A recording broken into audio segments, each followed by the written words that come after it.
और चलिए आपको सीधे लिए चलते हैं झारखंड, जहां पर हजारीबाग के विनोबा भावे यूनिवर्सिटी कैंपस में प्रमंडलीय रोजगार मेले का आयोजन किया गया और इस मेले में मुख्यमंत्री हेमंत सोरेन थोड़ी देर में पहुंचेंगे। और ये इस वक्त सीधी तस्वीरें आप देख रहे हैं विनोबा भावे यूनिवर्सिटी कैंपस की, ताकि वो मालिक बन सके, ताकि वो हुनर का कदर हो, वो हुनर का रिस्पेक्ट किया जा सके। साथियों, कई सारे ऐसे योजना सरकार के द्वारा निकाले गए हैं जो पहले किसी ने, कोई भी सरकार ने उतने संवेदनशीलता से नहीं सोचा। शिक्षा की बात कर ले तो अब वैसे बच्चे जो बहुत गरीब हैं और पढ़ाई नहीं कर पा रहे हैं, उसके लिए गुरुजी स्टूडेंट क्रेडिट कार्ड योजना भी लागू किया गया है और वो किसी भी लेवल पे है, प्राइमरी स्कूल या मिडिल स्कूल या कोई भी स्तर पे बच्चे पढ़ना चाहते हैं तो गुरुजी स्टूडेंट क्रेडिट कार्ड योजना के तहत वो फायदा उठा सकते हैं। और एक योजना जिसका पूरा विदेश में भी नाम लिया जा रहा है, विदेश में भी काफी सराहना हो रहा है जिस योजना का हमारे झारखंड के अंतर, वो मनराग गुमके जयपाल सिंह मुंडा फॉरेन स्कॉलरशिप योजना के अंतर्गत जो बच्चों को विदेश में पढ़ने का और उच्च शिक्षा प्राप्त करने का जो ये योजना है, उससे कई बच्चे जो विदेश जा रहे हैं और हमें गर्व हो रहा है कि हम ये तुरंत में तो हमें नहीं दिखेगा इसका असर, लेकिन थोड़ा समय में हमें जरूर दिखेगा कि हमारा झारखंड का भविष्य उज्जवल होता दिख रहा है। साथियों, कई ऐसे चीज हैं जो सरकार चाहती है, जैसे स्वरोजगार की बात अगर हम करें तो महिलाओं के लिए जो दीदी बाड़ी योजना, फूलो जानो योजना और युवाओं के लिए जो मुख्यमंत्री रोजगार सृजन योजना के तहत उनको स्वावलंबी बनाने का जो काम किया जा रहा है, सिर्फ मैं स्वरोजगार की बात नहीं कर रही हूं। हमारी सरकार सरकारी नियुक्तियां, सरकारी रोजगार के लिए भी काम कर रही है। जैसे जेएसएससी के तहत जो अभी नियुक्तियां हुई, पंचायत सचिव की नियुक्तियां हुई, एएनएम, जीएनएम, जेई, कई तरह की नियुक्तियां अभी हजारों में हुई है। और टीचर की सबसे बड़ी वैकेंसी जो हम लोग देखे हैं, वो पहले कभी भी इतने बड़े पैमाने पे इतनी बड़ी वैकेंसी नहीं देखने को मिली। पहली बार हमारे झारखंड में जिला खेल पदाधिकारी की नियुक्ति हुई है साथियों, और 32 साल के बाद कृषि पदाधिकारी की नियुक्ति हमारे झारखंड में हुई है, जो पहले इन सब चीजों में किसी का ध्यान नहीं जाता था। मैं जितना भी बोलूं तो मुझे लगता है कि वो जरूर उतना समय भी चाहिए और बहुत सारे वक्ता भी हैं, इसलिए मैं आप सभी से ये कहना चाहूंगी कि हमें खुद भी अवेयर होना पड़ेगा, खुद भी जानकार होना होगा कि क्या क्या लाभ आप ले सकते हैं। सरकार सारी स्कीम आपके डेवलपमेंट के लिए, आपके विकास के लिए बना रही है, झारखंड के बेटर भविष्य के लिए बना रही है। और अगर इस लाभ आप अनजाने में नहीं ले पाए या फिर आप अनअवेयर रहे, आपको नहीं जानकारी हो, उसके वजह से आप पीछे रह जाए, तो ये आपकी भूल होगी। और मैं आप सभी युवाओं से ये कहना चाहती हूँ कि आप बढ़ चढ़ के इन योजनाओं का फायदा उठाएं, क्योंकि लाखों लोग इस योजना तक का फायदा उठा रहे हैं। अभी मुझे बताने में खुशी हो रही है कि मुख्यमंत्री पशुधन योजना के तहत हर वर्ष 50,000 लोग लाभान्वित हो रहे हैं, उससे फायदा उठा रहे हैं, और ये बहुत बड़ी उपलब्धि है सरकार की। मैं तहे दिल से धन्यवाद देना चाहती हूँ गठबंधन की सरकार को, जिन्होंने मुझे अपने क्षेत्र में बहुत सारा काम जो मैं करना चाहती थी, बहुत सारी सड़क, बहुत सारे पुल पुलिया, मुझे उसको धरातल पे सैंक्शन करवा के मेरे क्षेत्र को सौगात में दिया गया है। साथ ही मैं कुछ पॉइंट है मेरे, कुछ समस्या है, जिला की समस्या है, मेरे क्षेत्र की समस्या है, मैं माननीय मंत्री, क्योंकि हमारे सत्यानंद भोक्ता जी प्रभारी भी हैं हजारीबाग जिला के, इसलिए हम इनको अवगत कराना चाहते हैं कि कुछ ऐसी समस्या है जो गंभीर समस्या है। और मैं, क्योंकि माननीय मुख्यमंत्री जी यहाँ नहीं है, इसलिए मैं चाहूंगी कि कैबिनेट में बैठ के इन गंभीर समस्याओं पे चर्चा करके इन सारी समस्याओं का समाधान जल्द ही निकालने का प्रयास करेंगे। सबसे पहले मैं माननीय मंत्री जी से, और यहाँ पे सभी अधिकारी भी हैं, इसलिए मैं चाहूंगी कि सभी इसको अपने संज्ञान में लेके इन समस्याओं का हल और समाधान जल्द कराने की कृपा करें। सबसे पहले तो मैं अपने क्षेत्र की बात करना चाहती हूँ कि गोंदलपुरा जो बड़का गांव ब्लॉक में है, हमारे क्षेत्र में पड़ता है, वहां पे लगातार वहां पे प्रशासन के सहयोग लेके, कुछ प्रशासन के लोग के सहयोग से कंपनी अपना मनमानी तरीके से, अवैध तरीके से वहां पे खनन का कार्य करने का कोशिश कर रही है, जिसमें फर्जी केस मुकदमे भी हो रहे हैं। इसलिए मैं यहाँ पे उपस्थित एसपी हजारीबाग एसपी साहब को भी मैं अवगत कराना चाहती हूँ कि गोंदलपुरा के मामले में थोड़ा संवेदनशीलता बरता जाए, क्योंकि वहां पे कुछ अधिकारी जाके इस बात को दर्शाने का कोशिश किए हैं कि वहां बंजर जमीन है। वो देखने वाला बात है कि वहां पे 4 फसला जमीन है और वहां पे किसान रहते हैं, 4 फसला साल भर खेती करते हैं, उसी से कमाते खाते हैं। वो अपना जमीन नहीं देना चाहते हैं और ग्राम सभा का विरोध हो रहा है लगातार। इसलिए मैं चाहूंगी कि लोकतंत्र में जनता सर्वोपरि होता है, इसलिए जनता का सम्मान होना चाहिए। और वहां पे जो सर्वसम्मति से पूरा ग्राम एक मत में जमीन नहीं देना चाह रहा है, तो इसका सम्मान करते हुए वहां पे पुलिस प्रशासन के द्वारा वहां के रैयतों को परेशान नहीं किया जाए। कल दूसरी चीज है कि एनटीपीसी पकरी बरवाडी में कल जुगरा और आराहरा में बाय जबरन कार्य किया जा रहा था, कुछ खेत को नष्ट कर दिया गया है। उसको भी यहाँ पे उपस्थित अधिकारीगण से मैं अनुरोध करती हूँ कि उसको अपने संज्ञान में ले कि बिना मुआवजा का और बिना विस्थापन का लाभ दिए जबरन किसी को बेघर करना ये बिल्कुल अमानवीय है और अवैध है। तो अवैध तरीके से काम कंपनी नहीं करे। और साथ में जो 75% रोजगार का जो हमारी सरकार ने ऐतिहासिक कदम उठाया है, जिसके लिए मैं फिर से धन्यवाद देना चाहती हूं, क्योंकि उसी विभाग के माननीय मंत्री सत्यानंद भोक्ता भी हैं। मैं चाहूंगी कि ये 75% रोजगार को सुनिश्चित करने के क्रम में अब हमें आगे बढ़ना होगा, क्योंकि कंपनी वर्षों से मनमानी तरीके से काम करती आई है, तो उनका आदत अभी भी नहीं सुधरा है। हमें लगाम लगाने के लिए कुछ ऐसे मैकेनिज्म सेट करने होंगे ताकि 75% रोजगार सुनिश्चित किया जा सके। साथ में बड़का गांव मुख्य चौक में बाईपास के लिए मैंने विधानसभा में भी मामला उठाया है और लगातार वहां जाम की स्थिति बनी रहती है, वहां पे एक्सीडेंट भी लगातार होता रहता है। इसलिए मैं मंच के माध्यम से मैं अपने गठबंधन के सरकार को और यहाँ पे उपस्थित माननीय हमारे प्रभारी मंत्री को अवगत कराना चाहती हूँ कि वहां पे बाईपास जल्द से जल्द उसको सुनिश्चित कराने में आगे जो समाधान करना है उसका समाधान करे।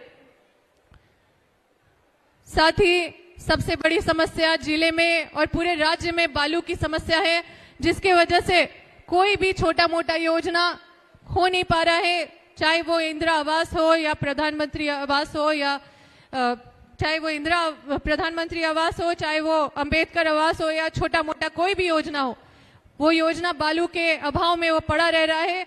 और अगर गरीब तबके के लोग कहीं से बालू व्यवस्था करके ले जाने के क्रम में जाते भी हैं तो उनको पकड़ के उनके ऊपर केस कर दिया जाता है। इसलिए मैं चाहूंगी कि इस मैटर पे संवेदनशीलता बरता जाए, क्योंकि इसमें सबसे ज्यादा शोषण गरीब तबके के लोगों को हो रहा है। और मुझे पता है कि इसके समाधान के लिए सरकार रास्ता भी निकालने के लिए आगे बढ़ रही है, लेकिन इसको अविलंब हम सबको देखने की जरूरत है। साथ ही मैं सबसे बड़ी समस्या जो झारखंड में विस्थापन आयोग का गठन करना और 2013 का कानून जो RFCTLARR एक्ट है उसका कानून को सुनिश्चित करना, उसका अनुपालन हर कंपनी करे, इसका आश्वासन हम लोगों को मिला है। और मुझे पूरा विश्वास है कि यही सरकार कर सकती है, क्योंकि और किसी सरकार में वो हिम्मत नहीं है। और मैं पूरा विश्वास और पूरे रिक्वेस्ट के साथ मैं आपसे माननीय मंत्री जी आपसे आग्रह करती हूं कि इस ओर, क्योंकि विस्थापित लोग कई तरह के दंश झेल रहे हैं और मेरे क्षेत्र में कई क्षेत्र में विस्थापन का समस्या बेजोड़ फैलता जा रहा है। इसलिए ये मेरे सिर्फ क्षेत्र की समस्या नहीं है, पूरे झारखंड की समस्या है, ये लाखों लोगों की समस्या है। इसलिए विस्थापन आयोग का गठन जल्द से जल्द करवाने की कृपा करें। और मैं तहे दिल से धन्यवाद देना चाहती हूं कि पहली बार हमारे झारखंड की सरकार ने जो पहल किया है और इसमें राजनीति नहीं की है, जो ओबीसी वर्ग के लोगों को आरक्षण देने के लिए 27% लागू करने के लिए जो अपना कदम आगे बढ़ाई और विधेयक को विधानसभा से पास कराने का काम की, उसके विरोध में जो तरह के रणनीति विरोधियों और विपक्ष के द्वारा किया जा रहा है वो काफी निंदनीय है। और मुझे पूरा विश्वास है कि 1932 या खतियानी को परिभाषित करने के और 1932 ओबीसी आरक्षण, इन सब मामलों पर जो पेच फंस गया है, राज्यपाल ने कोई भी स्पष्टीकरण या कोई भी तर्क नहीं दिया है कि उन्होंने क्यों ये विधेयक पास कर वापस लौटा दिया। लेकिन मुझे पूरा विश्वास है कि सरकार इन मामलों पे इसका समाधान जरूर आगे निकालेगी ताकि एक बड़े जनसंख्या को आरक्षण का लाभ मिल सके, ताकि एक बड़े जनसंख्या को उनका अधिकार मिल सके, वो खतियानी के तौर पे परिभाषित हो सके, अपना अधिकार पा सके। साथ ही कई सारी समस्या है, मुझे लग रहा है कि ये बहुत लंबा हो सकता है, लेकिन मैं फिर भी चाहूंगी कि मैं इन सब बातों को रख दूं क्योंकि इस तरह का मंच हमें बार बार नहीं मिलता है। मैं आग्रह करना चाहती हूं हमारे प्रभारी मंत्री से कि हमारा पूरा हजारीबाग जिला में कई जगह खनन प्रभावित क्षेत्र पड़ता है और मूलभूत समस्या का समाधान कंपनी के द्वारा नहीं किया जाता है। उनको बेघर कर दिया जाता है, फिर बिजली भी नहीं दिया जाता है, ना ट्रांसफार्मर दिया जाता है, ना ही कोई मूलभूत सुविधा, पानी जैसे सुविधा भी नहीं दिए जाते हैं।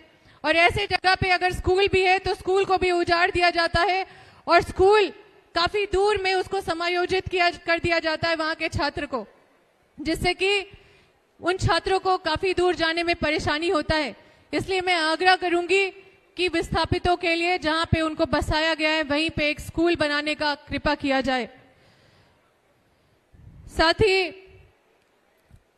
ट्रांसपोर्टिंग सड़क कंपनी को अलग से बनाकर उस पे चलाने का कृपा किया जाए प्रभारी मंत्री जी, क्योंकि ट्रांसपोर्टिंग करते जो आम सड़क में बहुत सारे लोगों की जान जा रही है और उनको एक वस्तु की तरह उनको 4 लाख 5 लाख मुआवजा देकर उसको ठंडा बस्ता में डाल दिया जाता है।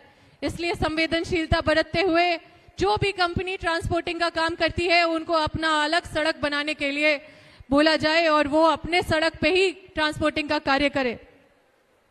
हर घर नल योजना से हमने तो बहुत सुना, हर घर नल योजना, लेकिन मुझे नहीं लगता इसका लाभ किसी को भी मिल पा रहा है। और इसलिए मैं माननीय प्रभारी मंत्री जी से आग्रह करती हूं कि हर घर नल योजना का काम को मॉनिटर करके और सब तक इसका लाभ पहुंचाया जाए। साथ ही हजारीबाग का सबसे बड़ा समस्या है यहाँ पे एयरपोर्ट का निर्माण, जिसमें ऐसे तो राज्य सरकार का हस्तक्षेप नहीं होना चाहिए था, लेकिन मैं चाहती हूं कि राज्य सरकार का हस्तक्षेप इसमें हो और यहाँ पे हजारीबाग में एयरपोर्ट का निर्माण हो ताकि यहाँ के लोग को ज्यादा सुविधा मिल सके और उनका समय बच सके और यहाँ पे उनको वो एयरपोर्ट का फैसिलिटी मिल सके। हजारीबाग में जगह जगह पे जाम की समस्या बनी रहती है और मैं चाहती हूँ कि इस बड़ी समस्या को निजात दिलाने के और कदम उठाया जाए। यहाँ पे डीसी मैडम भी है और मैं आग्रह करती हूँ कि हजारीबाग रेलवे स्टेशन से लंबी दूरी एवं पैसेंजर ट्रेनों का परिचालन सुनिश्चित हो, इसके लिए ठोस पहल किया जाए। और साथ में मैं ये आग्रह करना चाहती हूँ कि हजारीबाग छड़वा डैम में पानी सूख जाने पर लोगों का पेयजल का भारी समस्या हो रहा है, उस पे संज्ञान लेके उस पे कदम उठाना अति आवश्यक है ताकि पेयजल की समस्या को दुरुस्त किया जा सके, उस समस्या का हल किया जा सके। अभी क्योंकि यहाँ पे उपस्थित सभी लोग जानते हैं कि बड़कागांव कृषि प्रधान क्षेत्र है और इस बार बारिश नहीं होने की वजह से व्यापक स्तर पे रोपाई नहीं हो पाई है और इसलिए बड़कागांव और केरेडारी में और विभिन्न क्षेत्र जहां पे हजारीबाग में जहां पे किसान वर्ग के लोग रहते हैं, जहां खेती करते हैं, उसको सूखाग्रस्त क्षेत्र घोषित किया जाए। मैं राज्य स्तर की आज सबसे गंभीर मामला सरकारी शिक्षक को अंतर जिला स्थानांतरण का लाभ प्रदान किया जाए, इस ओर मैं आपसे निवेदन करना चाहती हूँ प्रभारी मंत्री जी कि आप शिक्षकों का दर्द समझे। वो काफी दूर चले जाते हैं, अपने घर से दूर हो जाते हैं, तो कई तरह की समस्या उनके घर पे होती है, उसको वो हैंडल नहीं कर पाते हैं और मेंटली काफी डिस्टर्ब रहते हैं, जिसकी वजह से वो अपना कार्य अच्छे से सुचारू रूप से कर नहीं पाते। इसलिए सरकारी शिक्षकों को अंतर जिला स्थानांतरण का लाभ प्रदान किया जाए।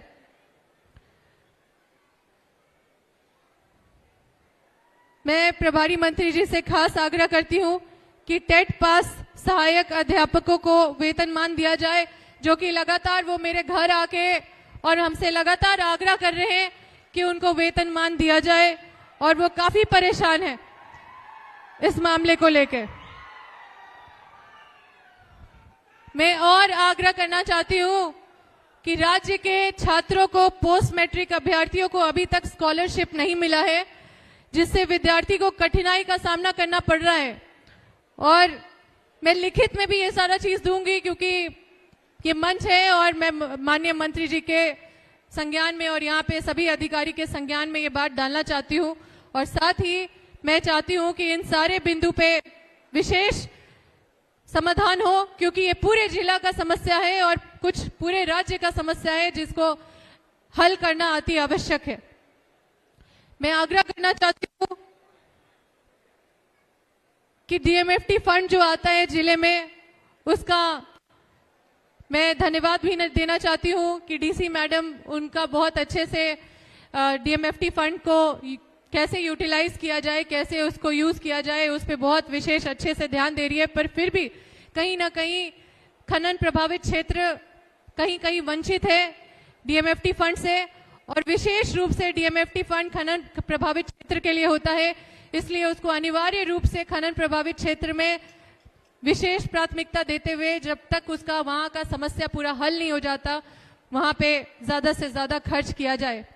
समस्याएं तो बहुत है साथियों, लेकिन मैं आपको इतना बता देना चाहती हूं कि हमारी सरकार गरीब तबकों के लिए, उनको डेवलप करने के लिए, चाहे वो किसी भी क्षेत्र में हो, शिक्षा, स्वास्थ्य हो, यहाँ पे ऑक्सीजन प्लांट भी हमारी सरकार ने बनाया है हजारीबाग जिला में, वो भी मैं मंच के माध्यम से अपने गठबंधन की सरकार को तहे दिल से धन्यवाद देना चाहती हूँ। और पहले से काफी दुरुस्त कर दिया गया है अस्पताल। लेकिन मैं फिर भी कहना चाहती हूँ प्रभारी मंत्री जी, सदर अस्पताल अभी भी बहुत ज्यादा उस पर इम्प्रूवमेंट का जरूरत है। अभी भी कई सारी समस्या सबको फेस करना पड़ रहा है। वहां पे जिस तरह का सिस्टम है, लोगों को जाके बहुत ज्यादा संघर्ष करना पड़ता है। इसलिए सदर अस्पताल को और यहाँ पे उपस्थित डीसी मैडम से भी मैं कहना चाहती हूँ कि सदर अस्पताल को दुरुस्त करने में हम सब आपके साथ हैं और इसके ओर हम लोग सबको कदम उठाना है। और यहाँ पे उपस्थित सभी मेरे नौजवान साथी, आप लोग सब अपने समय और ये जो आपका अनमोल समय है और जो ये अवसर मिला है आपको आगे बढ़ने का, इस अवसर का भरपूर फायदा उठाए, जज्बा और जुनून के साथ आगे बढ़े। आपकी अम्बा आपकी बहन के तौर पे है, विधायक के तौर पे नहीं है। हम हजारीबाग की ही बेटी है और आपके साथ कदम से कदम मिला के चलने के लिए तैयार है। आपको कभी भी कहीं भी कमजोर महसूस करने का जरूरत नहीं है। और कभी भी ऐसा लगे कि आपको कहीं भी कुछ कमी पड़ रहा है तो आप हमसे मिले। हमारे सभी विधायक साथी यहाँ पे हैं। सभी लोग समाज के प्रति अपना त्याग और संघर्ष करते रहते हैं। इसलिए आप जब भी जरूरत पड़े वहां पे जाएं। और मैं एक और लास्ट में कहना चाहूंगी डीसी मैडम से, हार्ट दिल से कहना चाहती हूं आपसे कि बहुत लंबा भाषण हो गया, लेकिन मैं फिर भी कहना चाहती हूं, होम गार्ड अभ्यर्थी बहुत परेशान है। 2 साल से कई तरह के आंदोलन और संघर्ष कर करके थक गए हैं। पर आपके तरफ एक विश्वास भरी निगाहों से देख रहे हैं। एसपी साहब, आप भी इस पे सहयोग करें और होम गार्ड के रिजल्ट्स को निकालें, क्योंकि पूर्व में कुछ प्रशासन के लोग से ही गलती हुआ है। और मैं चाहती हूं कि इस पे आप पहल करके और उन बच्चों का भविष्य उज्जवल करें जो दौड़ के अपने मेहनत से सही अंक लाए हैं, और कुछ त्रुटि है जो अननोन है, जो किसी को नहीं पता है, जिसके वजह से रिजल्ट को रद्द कर दिया गया है। बहुत सारे जिले में इस तरह का हुआ था, लेकिन रिजल्ट वापस आ गया। चतरा में आप सत्यानंद भोक्ता जी, मंत्री जी से पूछ लीजिए, वहां पे भी रिजल्ट आ गया। तो मैं आपसे आग्रह करूंगी कि आप इसको अपनी छोटी बहन का रिक्वेस्ट समझ के, और क्योंकि ये पूरे जिला का बात है, इसलिए मैं आप सभी से आग्रह करती हूँ कि इस पे अपना कदम आगे बढ़ाएं और सभी बच्चों की तरफ देखें, उनका उज्जवल भविष्य को शुभकामना दें। और मेरे तरफ से आप सभी को उज्जवल भविष्य की शुभकामना देती हूँ। आप सभी को बहुत बहुत धन्यवाद। जो चीज छूट गया होगा वो मैं उनके संज्ञान में डाल दूंगी। बहुत बहुत धन्यवाद। बहुत बहुत धन्यवाद मैम, अंबा प्रसाद मैम, आपके संबोधन के लिए। और अब माननीय विधायक उमाशंकर अकेला जी को मैं सादर आमंत्रित करती हूं।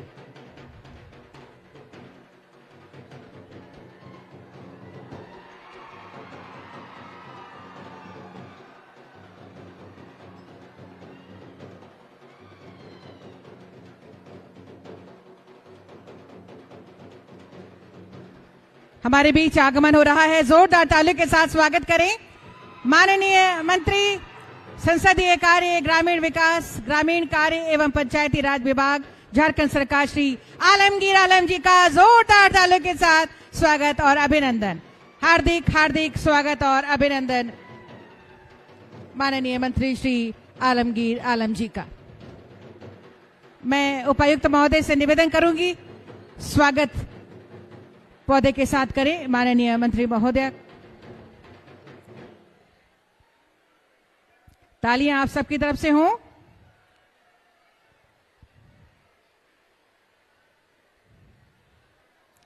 बहुत बहुत धन्यवाद मैम। और अब कार्यक्रम को आगे बढ़ाते हुए मैं माननीय विधायक श्री उमाशंकर अकेला जी को सादर आमंत्रित करती हूं आपके संबोधन के लिए।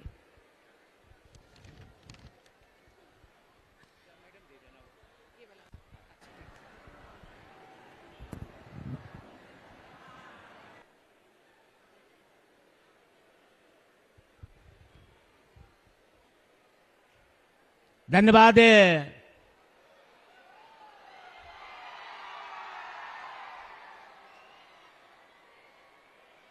उत्तरी छोटानागपुर प्रमंडल के रोजगार मेला के अवसर पर इस कार्यक्रम को संचालन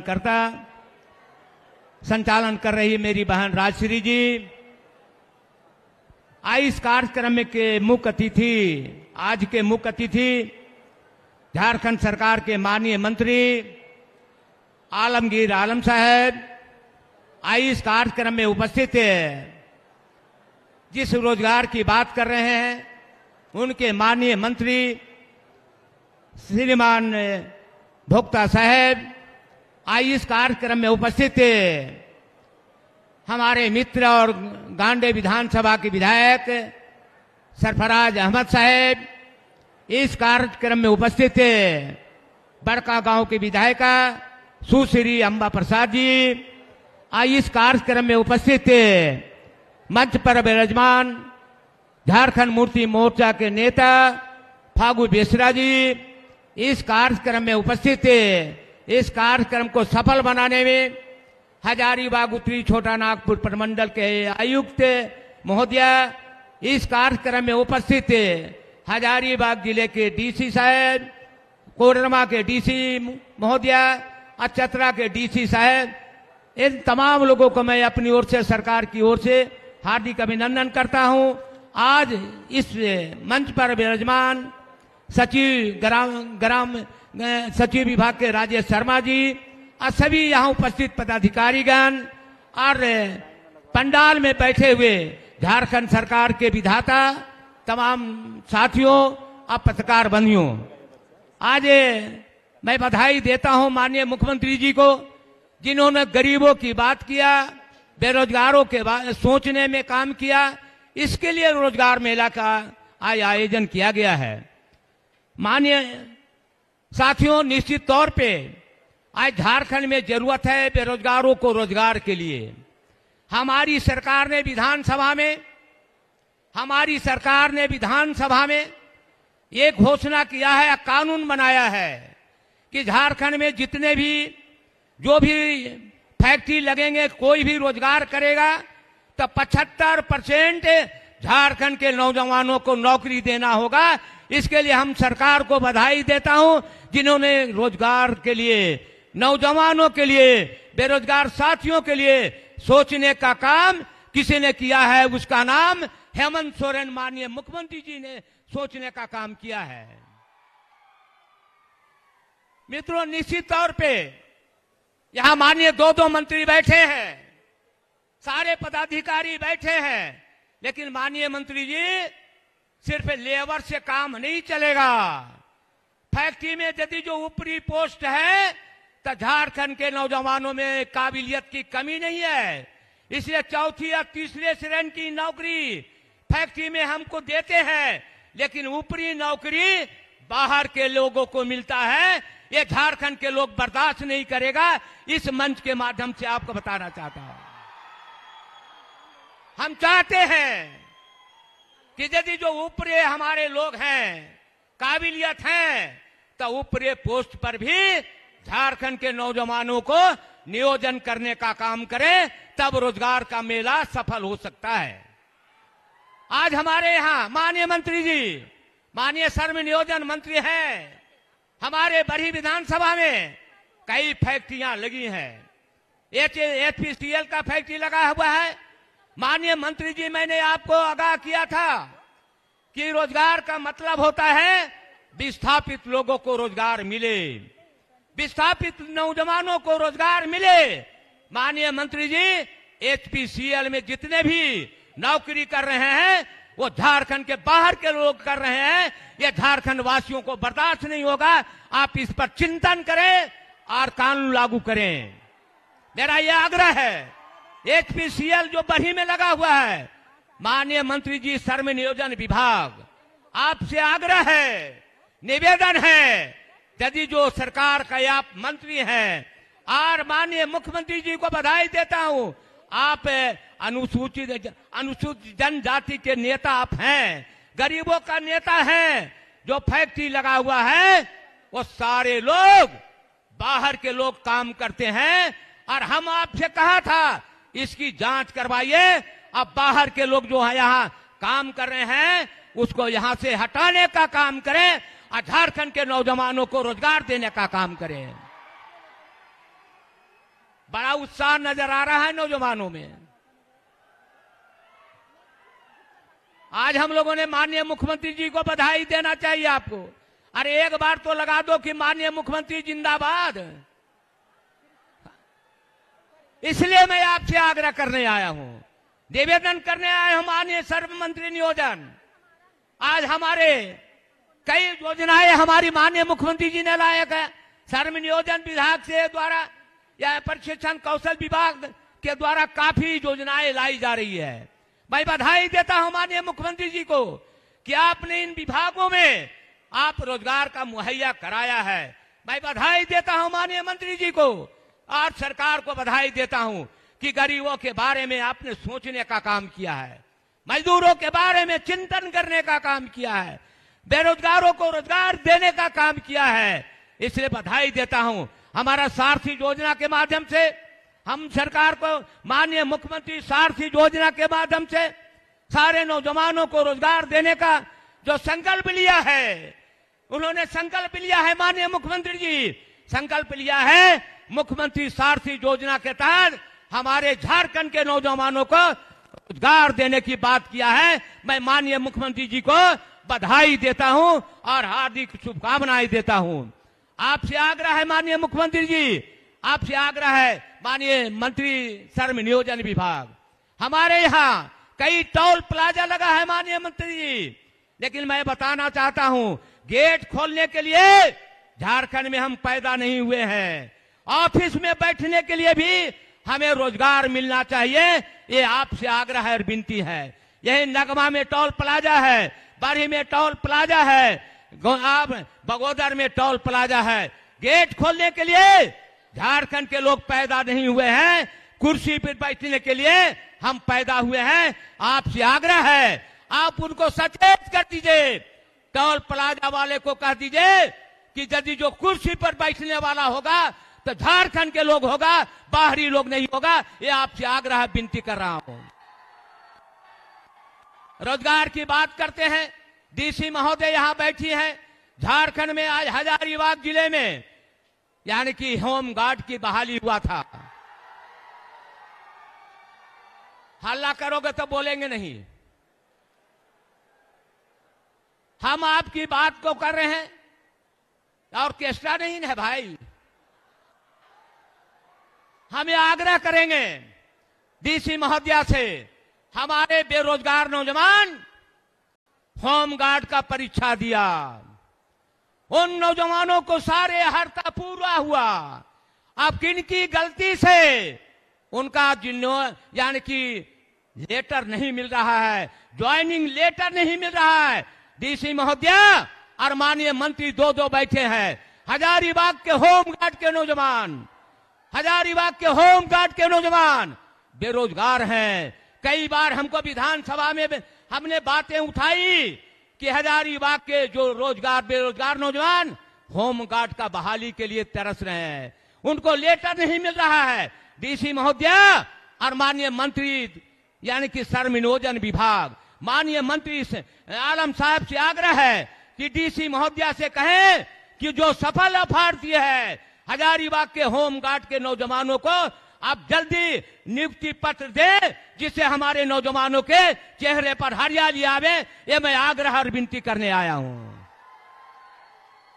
आग्रह मैं करता हूं। कई बार हमने कहा, इसलिए आज रोजगार की बातें करने आया हूं, विकास के बात नहीं करने आया हूं। हमें रोजगार चाहिए, नौजवानों को हाथ में काम चाहिए। आज झारखंड में 45% हमारे यहाँ खनन है, लेकिन हमारे नौजवान आज बम्बे के गलियारों में, दिल्ली के गलियारों में, चेन्नई के गलियारों में, होटल में काम करने के लिए विवश हो गया है। हम चाहेंगे माननीय मुख्यमंत्री जी आज मंच पर होते तो उनको बताने, मंच पर नहीं है, लेकिन माननीय 2 मंत्री हैं, इसके बारे में आप सोचिए। हमारे झारखंड में खाद्यान्न कमी नहीं है, खाद्यान्न की कमी नहीं है। सारे नौजवानों को हम रोजगार दे सकते हैं, रोजगार देने के हम में क्षमता है, हमें काबिलियत है। आप ऐसे गरीब का बेटा है माननीय मुख्यमंत्री जी, मजदूर का बेटा है, कमजोर परिवार से आते हैं। मैं आग्रह करूंगा, निवेदन करूंगा, रोजगार मेला आपने लगाया है और सारे प्रमंडल में आप घोषणा करते हैं कि रोजगार का मुहैया मैं कराऊंगा। मैं बधाई देता हूं मुख्यमंत्री के, रोजगार मेला आपने लगाया है तो नौजवानों को रोजगार चाहिए, उसको हाथों को काम चाहिए, चाहे जिस प्रकार से हो, चाहे खेतों में पानी देते के रोजगार दे दो, बड़ा बड़ा पुल डैम बना करके किसानों के बेटों को पानी खेतों में दे दोगे तो उनको नौकरी देने की जरूरत नहीं पड़ेगा। ये आपसे आग्रह और विनती मैं करता हूं। ये झारखंड है, आज हमारे यहाँ सुखाड़ हो गया है। हमारा टकटकी निगाह से हमारी ओर देख भाई कि कब हमको मिलेगा। मैं आग्रह करूंगा, आज पूरा झारखंड है सुखाड़ के चपेट में है और उतने छोटा नागपुर काफी चपेट में है। इसलिए माननीय मंत्री जी आज हमारे बादल जी नहीं है, किसान उनकी ओर देख रहा है, माननीय मुख्यमंत्री की ओर देख रहा है, इंडिया गठबंधन की सरकार की ओर देख रहा है। इसलिए आपसे आग्रह विनती है कि इस पर भी आप विचार करने का काम करें। आज सारे नौजवानों से आग्रह करता हूं, आपसे विनती करता हूं, अनुशासन में आप सभी नेताओं की बातों को सुनने का प्रयास करें। इसलिए अकेला यादव आप बोलने आया है, कहने आया है, गरीबों की बात करता है अकेला यादव, मजदूरों की बात करता है अकेला यादव, शोषित पीड़ित जनता की आवाज बन करके विधानसभा में उठाने का काम करता हूं। हमेशा गरीबों की बात करता हूं, दलितों की बात करता हूं, जिसका जमीन नहीं है उसको जमीन देने का बात करता हूं, जिसको रोजगार नहीं है उसकी बात करता हूं। इसलिए नौजवान इतनी बड़ी संख्या में अब सारे पंडाल की कुर्सियां भरी हैं, इस उम्मीद के साथ आप आए हैं कि हमारे माननीय मुख्यमंत्री जी जो गरीब का बेटा है, दलित का बेटा है, किसान का बेटा है, अशोषित पीड़ित जनता का, नौजवानों की आवाज है, इसलिए उम्मीद के साथ आया है कि हमको रोजगार मिलेगा, हमारे हाथों को काम मिलेगा। हम आपको विश्वास दिलाता हूं मित्रों, निश्चित तौर पे 2 साल तो कोरोना हो गया था मित्रों, 1.5 साल काम करने का मौका मिला। भारत झारखंड के माननीय मुख्यमंत्री जी को 1.5 साल काम करने का मौका मिला, और उस मौके में यदि जो कोई काम किया है पूरे देश के हर राज्य में, तो सबसे अव्वल यदि जो नई इनाम मिलेगा तो हमारा माननीय मुख्यमंत्री हेमंत सोरेन को मिलना चाहिए, हेमंत सोरेन के मिलना चाहिए। इसका उदाहरण देता हूं, जब कोरोना आ गया मित्रों, तो हम लोगों ने कहा माननीय मुख्यमंत्री जी सारे हमारे देश के प्रवासी साथी घर आ गए हैं, गरीबों के तन पर कपड़ा नहीं है, और हमारे माननीय मुख्यमंत्री जी ने आज पूरे राज्य के गरीबों के तन पर 3 बार धोती साड़ी देने का काम किसी ने किया है, उसका नाम हेमंत सोरेन है, हेमंत सोरेन है। और क्या क्या हमारे आप सारे नौजवान मेरी बात के सुनो, हम लोगों ने हर पंचायत में रोजगार, हम लोगों ने आपकी सरकार, आपके सरकार, आपके द्वार में हम लोग गए थे। क्या हम लोग ने किया कि उस समय भारतीय जनता पार्टी की सरकार थी, 2014 से 19 तक उन्होंने कानून बनाया था। क्या कानून बनाया था कि विधवा को हम 40 वर्ष के बाद विधवा पेंशन देने का काम करेंगे। यह रघुवर की सरकार ने बनाया था। हम विधानसभा में कहा माननीय मुख्यमंत्री जी, विधवा का कोई उम्र नहीं होता है, वो तो 18 वर्ष के बाद भी विधवा हो सकती है। हमारे माननीय मुख्यमंत्री जी को दिलेरा ना देखे, उन्होंने घोषणा किया है कि हमारी बहन तो कभी विधवा ना हो। हम अल्लाह से ईश्वर से प्रार्थना करते हैं विधवा होने का काम ना करें, लेकिन यदि जो विधवा होता है ऊपर वाला तो रोक नहीं सकता है। हमारे माननीय मुख्यमंत्री जी ने कहा 40 जो उम्र बना है उसको खारिज कर दिया है, और जब हमारी बेटी या बहू विधवा हो जाएगा उसी दिन से विधवा पेंशन देने का काम किसी ने कोई किया है, उसका नाम हेमंत सोरेन है, हेमंत सोरेन है। और क्या किया, यदि जो हम गांव में जाते थे कहते थे कि अकेला यादव विधवा पेंशन दे दो, वृद्धा पेंशन दे दो, राशन कार्ड दे दो।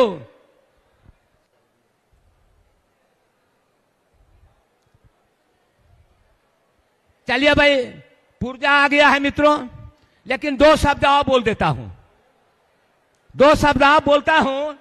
आप सारे नौजवान आपने अपने गांव के पंचायतों में गए होंगे, विधवा पेंशन कहता था, और हम लोगों ने सारे राज्य में कोई भी विधवा के हाथों में विधवा पेंशन नहीं है तो वह हमारे पास आवे।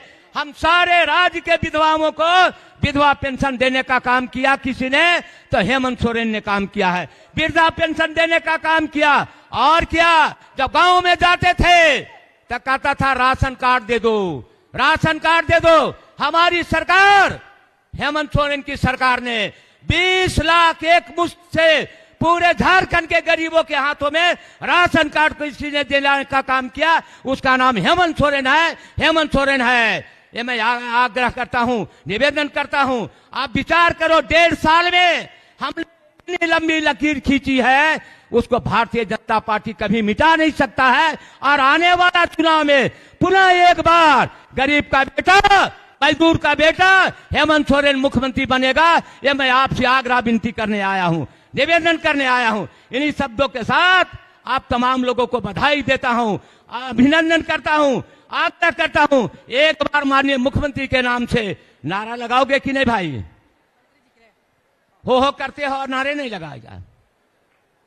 माननीय मुख्यमंत्री जिंदाबाद। अरे यार, इतना की आवाज में भारत आजाद होता। माननीय मुख्यमंत्री हेमंत सोरेन जिंदाबाद। बहुत बहुत धन्यवाद। आपके संबोधन के लिए बहुत बहुत धन्यवाद माननीय विधायक महोदय श्री उमाशंकर अकेला जी। और अगले संबोधन के लिए अब मैं सादर आमंत्रित करती हूं माननीय मंत्री श्रम नियोजन प्रशिक्षण एवं कौशल विकास विभाग झारखंड सरकार श्री सत्यानंद भोक्ता जी को जोरदार तालियों के साथ स्वागत करें माननीय मंत्री श्री सत्यानंद भोक्ता जी का।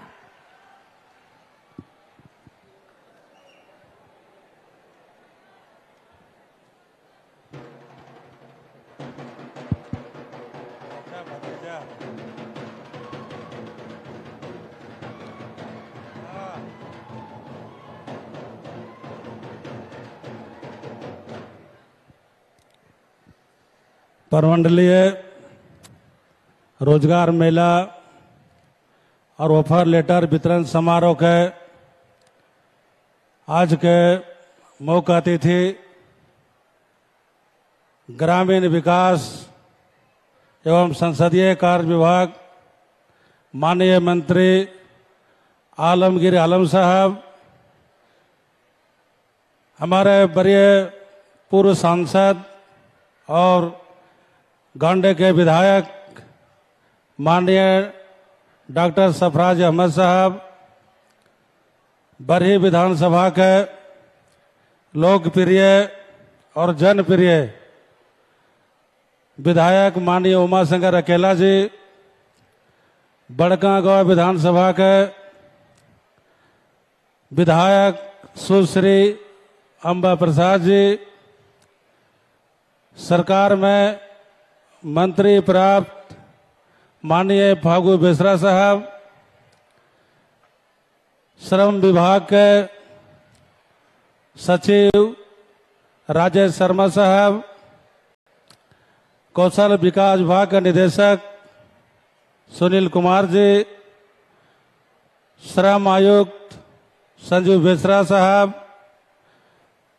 हजारीबाग के आयुक्त उपायुक्त हजारीबाग, चतरा उपायुक्त, रामगढ़ के उपायुक्त,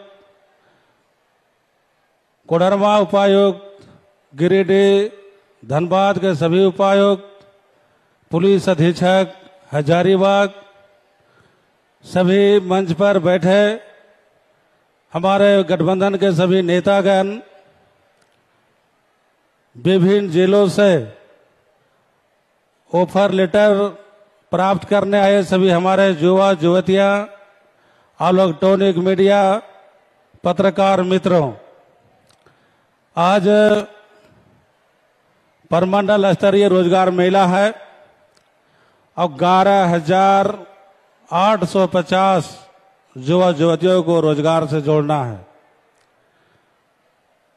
राज्य सरकार और माननीय मुख्यमंत्री हेमंत सोरेन जी को मैं तहे दिल से धन्यवाद और बधाई देना चाहता हूं कि उन्होंने कहा कि झारखंड बने लगभग 22 बरस हो गया, लेकिन जो हमारे युवा युवतियां हैं जो रोजगार के लिए राज्य के देश के विभिन्न कोना में जाकर के रोजगार के तलाश में भटकते रहते हैं, ये श्रम विभाग के द्वारा विभिन्न प्रकार के, चाहे हम मुख्यमंत्री सारथी योजना के बात करें, बिरसा योजना के बात करें, दीनदयाल उपाध्याय स्किल डेवलपमेंट के बात करें, विभिन्न प्रकार के श्रम विभाग से प्रशिक्षण भी दिया जा रहा है और रोजगार से जोड़ने के भी हम लोग काम कर रहे हैं।